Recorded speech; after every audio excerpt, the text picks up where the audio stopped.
Assalamualaikum warahmatullahi wabarakatuh. Hari ini kita bakalan bikin vlog lagi dari MD Vlogger. Hari ini kita bakalan wawancara salah satu owner di Makassar. Dan dia tuh bergelutnya di otomotif. Sebelumnya tuh aku mau ucapin selamat ulang tahun buat RBM Rumah Blazer Makassar yang ke-15. Semoga makin kompak, makin jaya, dan semakin banyak jangkauannya. Nah, saat ini aku udah bersama owner Makassar otomotif tadi yang aku maksud, yaitu Om Tamsir. Ini dari Rumah Blazer Makassar. Mungkin teman-teman udah ada yang tahu, udah banyak yang tahu, apalagi komunitas luar yang berkecimpung di otomotif. Apa kabar Om hari ini? Alhamdulillah sehat walafiat. Alhamdulillah. RBM udah 15 tahun nih Om. Iya. Sejarah singkat dari RBM itu sebenarnya gimana Om? Kenapa harus Blazer gitu? Opel Blazer itu kendaraan yang sangat tangguh. Ini perpaduan 3 negara, kemudian dijual di Indonesia di era 95 sampai 2005. Jadi hanya 10 tahun penjualan unit ini. Dan unit keseluruhan di seluruh Indonesia itu hanya 1.500 unit. Jadi ini termasuk langka ini.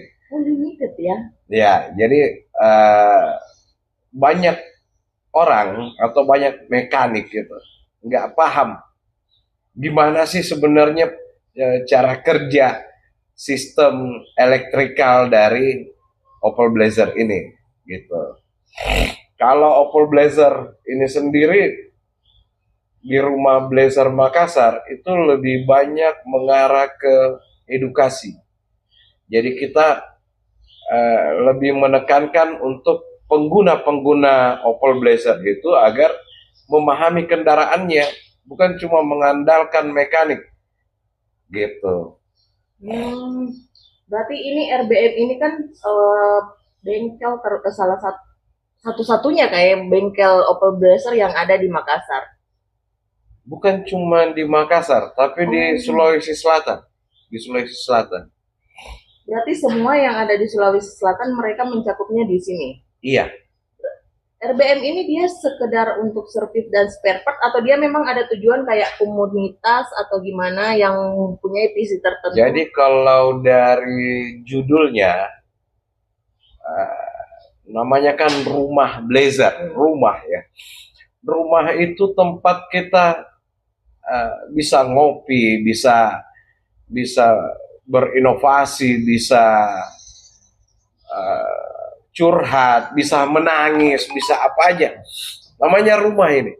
Jadi kalau untuk servis sendiri, kita nggak terlalu mengandalkan servisnya. Kebanyakan mengarah ke edukasi. Oh, berarti ada visi tertentu ya? Ada. Kalau misalnya yang dari luar Sulawesi tuh, mereka kalau untuk kayak servis kayak ke Makassar mereka kirim atau gimana?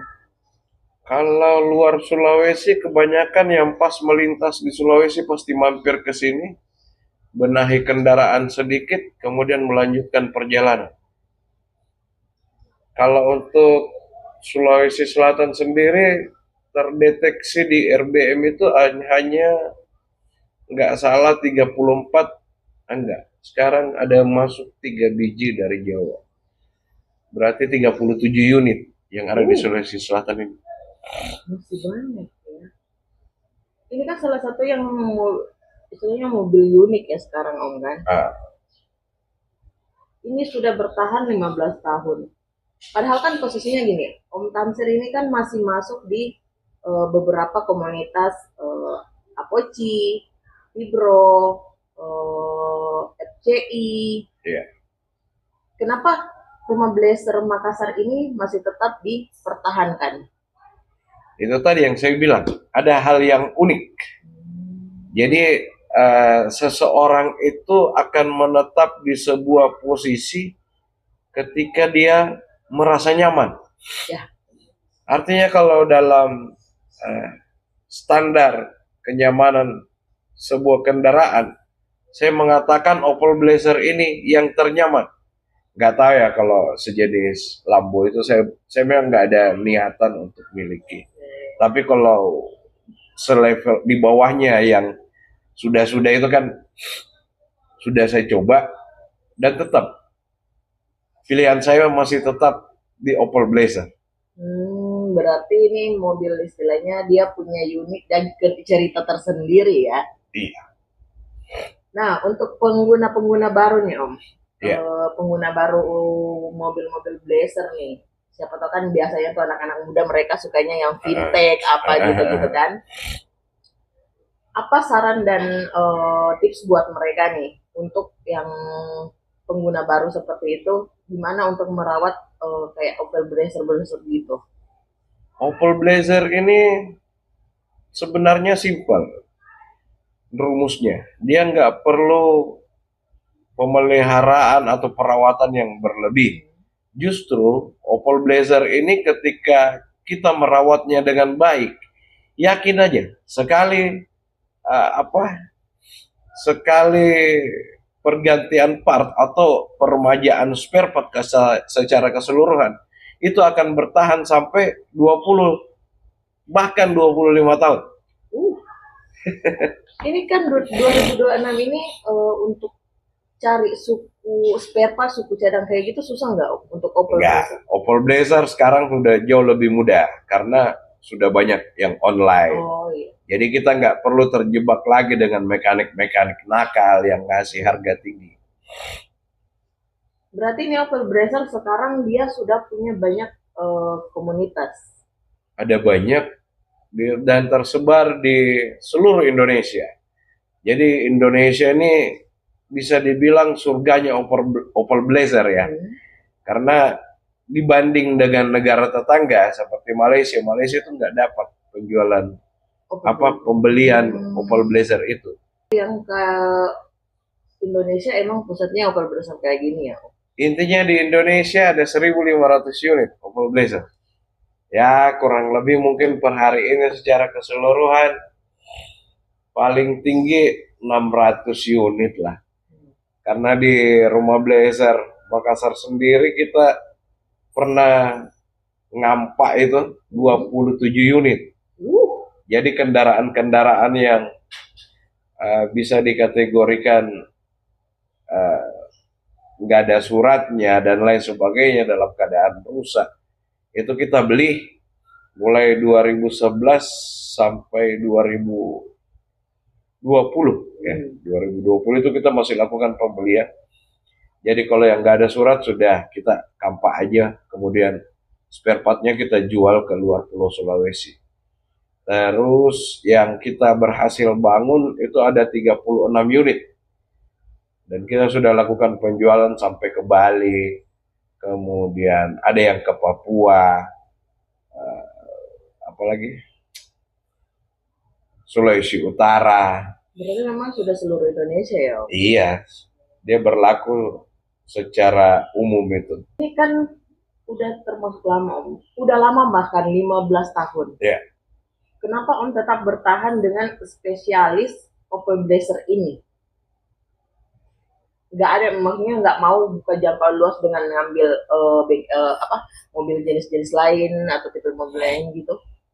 Itu tadi kembali ke pasal 1.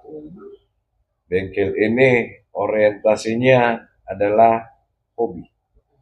Jadi ketika waktu-waktu senggang saya beserta beberapa teman-teman, bahkan anak-anak saya, itu kita lebih banyak luangkan untuk membangun sesuatu yang menurut orang sudah tidak bisa berfungsi lagi.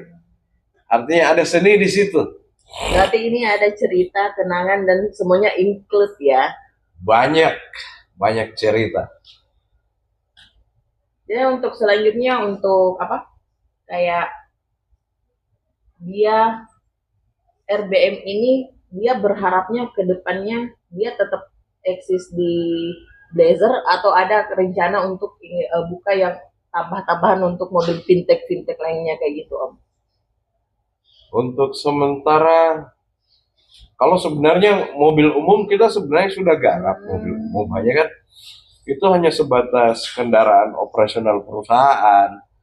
Hanya jargon yang kita naikkan ini memang Opel Blazer. Ya. Karena dari Opel Blazer ini saya alhamdulillah bisa dapat link ya di seluruh Indonesia, termasuk ada website, ada pembuatan aplikasi.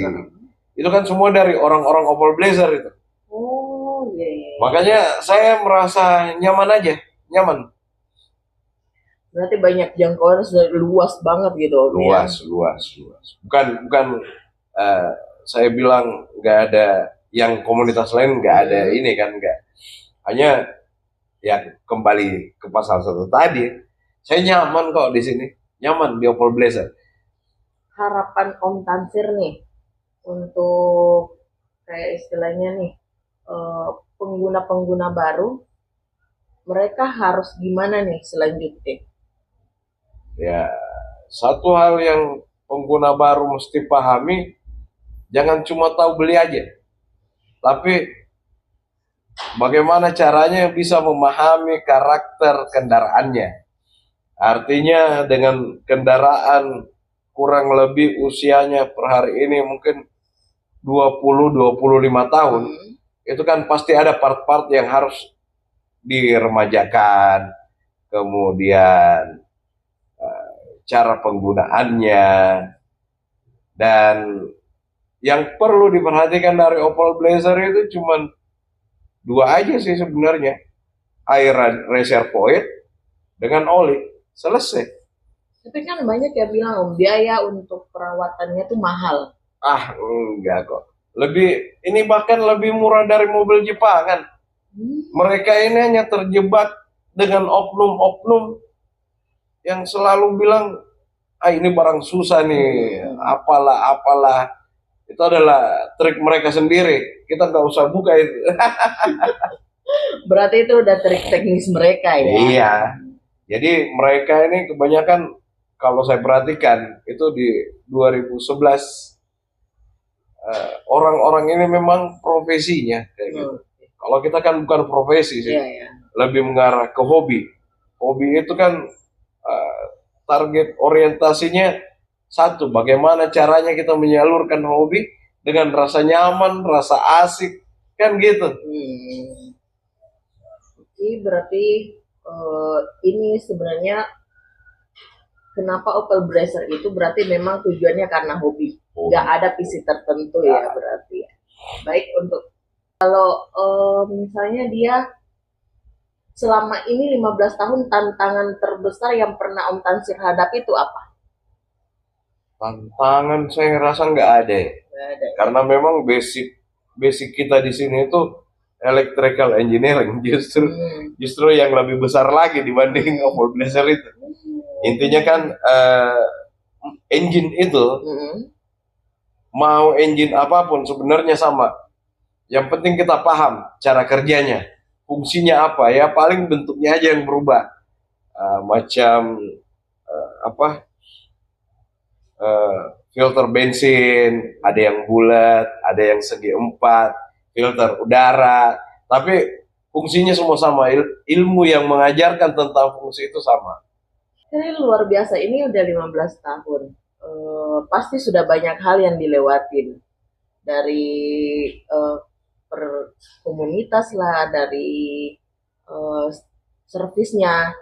Hal yang paling Om Tansir ingat, ada nggak? Dari selama servis ini, ada nggak tipe-tipe mobil yang rewel atau gimana gitu?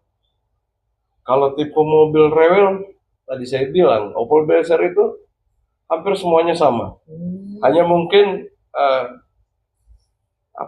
cara ownernya memperlakukan unit itu. Jadi yang paling lucu itu kalau nggak salah 2 atau 3 tahun lalu lah, ada seorang pengguna Opel Blazer, ya mungkin orangnya terlalu bersih ya, nggak mau kotor. Jadi kita habis servis, setelah diservis, dia bawa ke tempat cuci mobil car wash itu, nyampe di car wash dia pakai car wash yang itu, yang orangnya nggak turun itu, yang Dia magic mobilnya ya, jalan. otomatis gitu. Ya, ini kan di Opel Blazer di bagian bawah itu kalau disemprot air ke atas, yang pertama kena pasti alternator. Jadi begitu mobilnya keluar, udah diservis, udah semua indikator di panel sudah menyala semua. Kenapa ini mobil saya om? Kenapa ini? Kok bisa om? Cek per cek, dia masuk di car wash yang saya maksud itu. Kelemahan di Opel Blazer itu kan alternatornya telanjang gitu. Jadi ketika air menyemprot naik dalam keadaan mesin on, selesai. Oke, untuk terakhir nih Om. Ya. Apa harapan Om untuk rumah Blazer Makassar ini di usianya yang 15 tahun ini? Harapan saya semoga rumah Blazer Makassar masih tetap bermanfaat buat banyak orang. Itu aja sih. Selebihnya nggak ada. Untuk teman-teman misalnya yang mau servis atau nyari spare part bisa hubungi rumah Blazer Makassar atau Boleh, gimana? masih boleh, Masih boleh ya. Berarti masih bisa ini ya. Masih bisa lah sampai 30 40 tahun lagi bisa, ya. Maksudnya selama RPM masih ada masih bisa lah. Oke. Hanya lihat sikon. Oke, baik teman-teman, kita sudah dengar tadi kan gimana RBM udah 15 tahun, dari sejarahnya, dari tantangan, dari harapan-harapan owner RBM sendiri. Saya harap suatu saat RBM bisa membuka cabang lebih banyak. Terima kasih untuk hari ini Om Tansir. Sama-sama. Semoga RBM semakin lebih baik lagi. Amin. Dan selamat ulang tahun untuk 15 tahun RBM. Terima kasih. Semoga hari ini banyak pengalaman, banyak hal yang bisa kita tangkap dari Om Tansir dan bisa kita jadikan pelajaran untuk kedepannya, apalagi para pengguna otomotif, apalagi yang vintage. Oke.